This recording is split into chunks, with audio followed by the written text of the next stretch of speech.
like it was, you said like the kismet of it, as in that me and Jamie were hyper aware this is a shot. Like Yep. we've been in comics for a while, and like this is a chance to do that thing we want to do.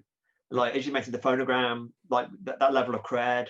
There's there's also the idea that like people are more likely to jump over in indie comics. It's like a new volume of phonogram will probably be ordered like an old volume of phonogram, but like Yep. a new book by the same team, people are more likely to try. As in the phonogram readers will, but also the people who've heard of phonogram will go, oh, well, I've heard about that. Let's try it. Yep. You know, and also with the Young Avengers, you know, the fact we basically went straight from Young Avengers to, in fact, we announced wicdiv the day after Young Avengers ended. Like, Wow. so like a lot of the readers came up. As far as I can see, there's a kind of like, I mean, there's an element of wicdiv which is HBO Young Avengers. You know what I mean? Like, What a great pitch. That's awesome. but like, you know what I mean? Like, there was a lot of things going. We're very aware that this is our chance to do a book. And when the orders came into issue 1, which were good, they were like, I think they were 55. Wow. Like, I was in the South Bank Centre in London, and I just screamed. My wife was working in the poetry library then, and she'd just gone into work, and I ran and get her. We're having a party tonight, and we immediately threw the party, you know, whatever. And that moment, it was really nice because after so long, that's a genuine hit. But also the moment when we have previously our create our own work was based around the how can we keep this book going? As in, how can we earn enough money to like pay our rent, not have to, you know, concentrate? Yep. And suddenly the problem flipped. It became how can we not fuck this up? Yep. You know, the idea is like how, because now it's about blowing it. And there's all many people across history who've blown it when now it's ours to lose. And we like, you know, I remember Jamie sent me the mail like when issue 1 came out. It was like, are you worried we're killing off the most popular character in issue 5? And I went, yes, I'm very worried. Well, that's kind of I know from the boom lens, that's something I'm always worried about, which is, are we oversold? You know, because you have that moment when like you just kill yourself to sell, and then, you know, they buy, and then you go, uh-oh, you know, is everyone going to be in, or are they going to sit there and go, huh? You know, you really sold this to me, and it's you know, it's not exactly what I was picturing, which is, you know, it's so different in comics where it's like, you know, there's so much of anticipation on what a thing's going to be before you buy it.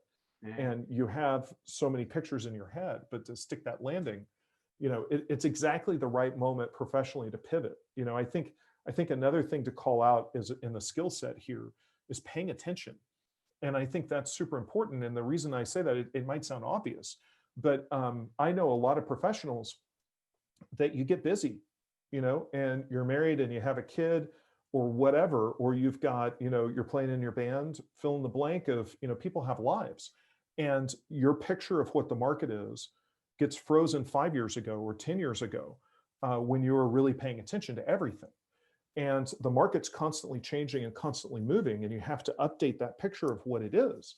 And you have to stay current, and sort of having that moment where you go, we made it, but, you know, bad news, we've made it, right? Yes. And so like, we got to pay attention. We got to make sure, you know, we're killing a major character in issue 5. It might be the absolute wrong thing to do. You know, so all the way through, it's like it was such a journey. I think it's one of the things like, okay, how to phrase this? Like, we're aware of like it was a big book, we had to try in it, but we really pushed it. We pushed it very hard. Like we're very happy to see people saying it was overhyped, because my math is always like, you know, it's always a bell curve. So like someone who's seen a lot of the thing thinks it's overhyped. That means you're getting most of the people the right amount of hype. Yep. But at the same time, it was a book we put a lot of work into. Yep. It's this kind of like, we're aware there's a big chance, so we aim big. And occasionally I get a feeling that sometimes when people have a chance, they don't necessarily go for their biggest book. You know, like kind of like, they always play it safe, I guess. Yep. I don't know. I think that's a bit harsh, actually, now I think about it. Well. There's I would feather this in, is I think what you're not recognizing in as a talent that you have is your ability to recognize what your strength is. And there's a lot of folks that don't know what their strength is. And it's not for lack of trying. They just can't see it. They're in the forest, they can't see the trees. And so a lot of times I'll see creators go for something, you know, you'll see a creator who needs to get back to basics go too far, right? Because they just can't recognize that they need to go back to basics, or they misjudge the moment. They go back to phonogram instead of going forward to wicdiv, and it's because they just love phonogram so much, and they're being led by their heart and they're not analyzing what's going on. So it's a real mixed bag. But I think that moment of being able to understand what the moment is, and the moment arrives, and then stay engaged and be motivated and be on top of the situation, and think critically about where are your risks and how are you navigating those risks and how are you dealing with it, and that married to your ability to have a plan, that it's huge. It was a life-changing book in every single way. Like, and it's like, obviously Sex Criminals just ended this week. So it's like Yes. a kind of, it feels obviously our love rivals, or and that wave of image books. And I'm still sort of thinking about how I feel about that wave sort of ending now, really. Yeah. And it's a lot, you know what I mean? Like, obviously Sex Criminals had this enormous, like, and Bitch Planet as well had these kind of social groups around it, and wicdiv had their lovely intense fans. We've had more cosplay, the mobs of cosplayers we had, which was a joy. Yes. And I think about like the people, because it was also like, it was almost like a fantasy of how we wanted comics to work. I imagine, like, I had it was Michael, wasn't it? A writer told me at we have parties. So the wicdiv, one of the wicdiv parties we had in Seattle, and I think this is one of the best. It was like this enormous chapel-like building. The music was there, it was blaring, a load of people in cosplay. It's an enormously queer heaving dance floor. There are people in the cubicles who have to be thrown out because they're having sex. This kind of like, and he says to me, when Grant Morrison wrote about the Invisibles, he was kind of he was hoping that, that's the fantasy really of this kind of like this world scene, of these people. This audience. And this and wicdiv very clearly influenced by the Invisibles, like amongst many other things. But like the first page is Invisibles homage, and like, wicdiv is the one that managed to actually turn the idea of what a comics party could look like into reality. What I mean? And the joyous thing, there's so many people that it wasn't just like club kids. The idea like people used wicdiv and found a safe place to be themselves. And we well articulated. And it was so like people who've never really understood dancing before enjoyed dancing. You know what I mean? Like, it's so easy to I'd say it's so easy to talk about wicdiv as like a very successful comic book, and I say I'm very happy to talk about that. But the idea of doing something which is like culturally relevant and like part of many people's like adolescence. There's so many readers. Like, there's part of my head that I had the fantasy of like someone's reading Young Avengers at 16.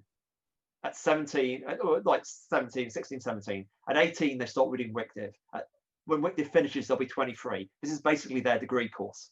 The idea this is a book that's going to grow with them across this period of their lives, and ends up with this weirdly, and then go forth into adulthood, I guess. Yeah. Honestly, the book meant the world to me. I really can't believe I got to do that.